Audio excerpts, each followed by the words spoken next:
ಇನ್ನು ಧರ್ಮಸ್ಥಳ ಭಾಗದ ಒಂದೊಂದೇ ನಿಗೂಢ ರಹಸ್ಯಗಳು ಹೊರಗೆ ಬರ್ತಾ ಇದ್ದಾವೆ. 22 ವರ್ಷದ ಹಿಂದಿನ ಅನನ್ಯ ಭಟ್ ಸಾವಿನ ಪ್ರಕರಣ ಚರ್ಚೆಗೆ ಬಂತು. ಈಗ ಧರ್ಮಸ್ಥಳದ ಕಾಲಗರ್ಭದಲ್ಲಿ ಹುದುಗಿ ಹೋಗಿದ್ದಂತಹ 39 ವರ್ಷದ ಹಿಂದೆ ನಡೆದಿದ್ದಂತಹ ಪದ್ಮಲತಾ ಸಾವಿನ ಕೇಸ್ ಮುನ್ನೆಲೆಗೆ ಬಂದಿದೆ. ಈ ಮಧ್ಯೆ ನಾಳೆ SIT ತಂಡ ಧರ್ಮಸ್ಥಳ ಭಾಗಕ್ಕೆ ಎಂಟ್ರಿ ಕೊಡ್ತಾ ಇದೆ. ನೂರಾರು ಶವಗಳನ್ನು ಹೂತಿದ್ದೆ ಅಂತ ಸಾಕ್ಷಿ ಹೇಳ್ತಿರುವಂತಹ ವ್ಯಕ್ತಿಯನ್ನು SIT ಮೊದಲಿಗೆ ವಿಚಾರಣೆ ನಡೆಸುವಂತಹ ಸಾಧ್ಯತೆ ಇದೆ.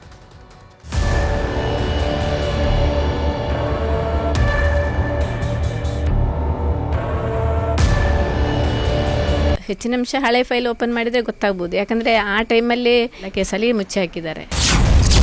1986ರ ನಿಗೂಢ ಸಾವಿನ ಕೇಸ್ ಕೈಚೆಲ್ಲಿದ್ರು ಪೊಲೀಸ್. 40 ವರ್ಷಗಳ ಹಿಂದಿನ ಪ್ರಕರಣಕ್ಕೆ ಹೊತ್ತಿದೆ ಈಗ ಕಿಡಿ.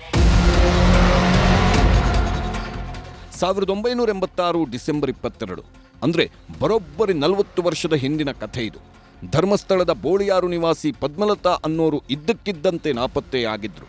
ಎಲ್ಲಿ ಹೋದ್ರು, ಏನಾದ್ರು ಒಂದು ಗೊತ್ತಿರಲಿಲ್ಲ. ಊರೂರು ಹುಡುಕಿದ್ರೂ ಸಣ್ಣ ಸುಳಿವೂ ಸಿಕ್ಕಿರಲಿಲ್ಲ. ಆದರೆ 56 ದಿನಗಳ ಬಳಿಕ ಇದೇ ಪದ್ಮಲತಾ ಹೆಣವಾಗಿ ಪತ್ತೆಯಾಗಿದ್ರು.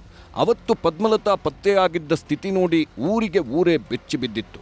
ಯಾಕಂದ್ರೆ ಅಲ್ಲಿ ನಡೆದಿದ್ದು ಭಯಾನಕ ಭೀಭತ್ಸಕರ ಕೃತ್ಯ. ಧರ್ಮಸ್ಥಳ ಬಳಿಯ ಬೋಳಿಯಾರು ಗ್ರಾಮದ ಪದ್ಮಲತಾಳ ತಂದೆ ಆಗಿನ ಕಾಲಕ್ಕೆ ಲೀಡರ್ ಆಗಿದ್ದವರು. ಕಮ್ಯುನಿಸ್ಟ್ ಪಕ್ಷದ ಮುಖಂಡರ ಮಗಳೇ ಈ ಪದ್ಮಲತಾ. PUC ಓದುತ್ತಿದ್ದ ಪದ್ಮಲತಾ 40 ವರ್ಷದ ಹಿಂದೆ ಡಿಸೆಂಬರ್ 22ರಂದು ನಿಗೂಢವಾಗಿ ನಾಪತ್ತೆಯಾಗಿದ್ದಳು. ಧರ್ಮಸ್ಥಳ ಬಸ್ ನಿಲ್ದಾಣದಲ್ಲಿ ಕೊನೆಯದಾಗಿ ಕಂಡವಳು ಎಲ್ಲಿ ಹೋದ್ಲು ಅನ್ನೋದೇ ಗೊತ್ತಾಗಿರಲಿಲ್ಲ. ಎಷ್ಟೇ ಹುಡುಕಿದ್ರೂ ಪದ್ಮಲತಾಳ ಸಣ್ಣ ಗುರುತು ಸಹ ಸಿಕ್ಕಿರಲಿಲ್ಲ. ಕೊನೆಗೆ 56 ದಿನದ ನಂತರ ಕೈಕಾಲು ಕಟ್ಟಿ ಹಾಕಿದ ಸ್ಥಿತಿಯಲ್ಲಿ ಅಸ್ಥಿಪಂಜರ ಸಿಕ್ಕಿದ್ದು ಬಿಟ್ರೆ ಬೇರೆ ಯಾವುದೇ ಸುಳಿವು ಸಿಕ್ಕಿರಲಿಲ್ಲ. ಆಗಿನ ಕಾಲದಲ್ಲೇ ದೊಡ್ಡ ದೊಡ್ಡ ಹೋರಾಟಗಳು ನಡೆದಿದ್ವು. ಅಂದಿನ ಸರ್ಕಾರದ ಮೇಲೂ ಭಾರೀ ಒತ್ತಡ ಶುರುವಾಗಿತ್ತು. ಹೀಗಾಗಿ ಇಡೀ ಪ್ರಕರಣವನ್ನ CIDಗೆ ವಹಿಸಲಾಗಿತ್ತು. ಒಂದಿಷ್ಟು ದಿನ ತನಿಖೆ ನಡೆಸಿದ್ದ ಅಧಿಕಾರಿಗಳು ಕೊನೆಗೆ ಪತ್ತೆಯಾಗದ ಪ್ರಕರಣ ಅಂತ ಶರಾ ಬರೆದಿದ್ರು. ಮಗಳನ್ನ ಕಳ್ಕೊಂಡಿದ್ದ ಕುಟುಂಬ ಕಣ್ಣೀರಲ್ಲಿ ಕೈ ತೊಳಿತಿತ್ತೇ ಹೊರತು ನ್ಯಾಯ ಮಾತ್ರ ಸಿಕ್ಕಿರಲಿಲ್ಲ. ಕೊಂದಿದ್ಯಾಕೆ, ಕೊಲೆ ಮಾಡಿದವರು ಯಾರು ಅನ್ನೋದು ಇವತ್ತಿಗೂ ನಿಗೂಢವಾಗಿಯೇ ಉಳಿದಿದೆ. ಆದರೆ ಯಾವಾಗ ಧರ್ಮಸ್ಥಳದ ಕಳೇಬರ ಪ್ರಕರಣವನ್ನ ಸರ್ಕಾರ SITಗೆ ವಹಿಸ್ತೋ ಪದ್ಮಲತಾ ಕುಟುಂಬಸ್ಥರಲ್ಲಿ ಸಣ್ಣದೊಂದು ಆಶಾಕಿರಣ ಮೂಡಿದೆ. ನಮ್ಮ ಮನೆಮಗಳ ಸಾವಿಗೂ ನ್ಯಾಯ ಕೊಡಿಸ್ತೀರಾ ಅಂತ ಕಣ್ಣರಳಿಸಿ ನೋಡುತ್ತಿದ್ದಾರೆ. 1986 ಡಿಸೆಂಬರ್ 22 ಆ ದಿನ ಅವಳು ಕಾಲೇಜ್ ಡೇಗೆ ಅಂತೇಳಿ ಹೋಗಿದ್ದು. ಸೆಕೆಂಡ್ PUCನಲ್ಲಿ ಓದ್ತಿದ್ಲವಳು. ಕಾಲೇಜ್ ಡೇಗೆ ಹೋದವಳು ಸಾಯಂಕಾಲ ಆದರೂ ಮನೆಗೆ ಬರಲಿಲ್ಲ. ಆಮೇಲೆ ಅವಳು ಎಲ್ಲಿ ಹೋಗಿದ್ದಾಳೆ, ಏನಾಗಿದೆ ಅಂತ ಗೊತ್ತಿಲ್ಲ. SIT ಒಳ್ಳೆ ಟೀಮ್ ಅಂತ ಹೇಳೋದು ಕೇಳಿದ್ದೇವೆ ಇದರಲ್ಲೆಲ್ಲ. ಹಾಗೆ ಹೆಚ್ಚಿನ ಅಂಶ ತನಿಖೆಯಲ್ಲಿ ಸತ್ಯಾಂಶ ಹೊರಗೆ ಬರ್ಬೋದು, ಯಾರು ಮಾಡ್ತಾ ಇದ್ದಾರೆ, ಏನು ಮಾಡ್ತಿದ್ದಾರೆ ಅಂತ ಹೇಳಿ. ಹೆಚ್ಚಿನ ಅಂಶ ಹಳೆ ಫೈಲ್ ಓಪನ್ ಮಾಡಿದರೆ ಗೊತ್ತಾಗ್ಬೋದು. ಯಾಕಂದರೆ ಆ ಟೈಮಲ್ಲಿ ಇದು ತನಿಖೆ ಮಾಡ್ತಾ ಇದ್ದವರು ಕೇಸ್ ಯಾರು ಮಾಡಿದ್ರು ಅಂತ ಗೊತ್ತಾಗಿದೆ ಅಂತ ಹೇಳಿದರು. ಆದರೆ ಅದು ಕೇಸ್ ಹೊರಗೆ ಹಾಕಿಲ್ಲ, ಯಾರಂತ ಹೆಸರು ಹೊರಗೆ ಹಾಕಿಲ್ಲ. ಕೇಸಲ್ಲಿ ಮುಚ್ಚಿ ಹಾಕಿದ್ದಾರೆ. ಧರ್ಮಸ್ಥಳದ ನಿಗೂಢ ಪ್ರಕರಣಗಳು ಒಂದೊಂದಾಗಿಯೇ ಹೊರಬರ್ತಿದೆ. ದೂರು ದಾಖಲಿಸುವುದಕ್ಕೆ ಸಹಾಯವಾಣಿ ರಚಿಸಬೇಕು ಅನ್ನೋ ಒತ್ತಾಯವೂ ಶುರುವಾಗಿದೆ. ಈ ಮಧ್ಯೆ ನಾಳೆ SIT ತಂಡನೂ ಮಂಗಳೂರಿಗೆ ಎಂಟ್ರಿ ಕೊಡ್ತಿದೆ.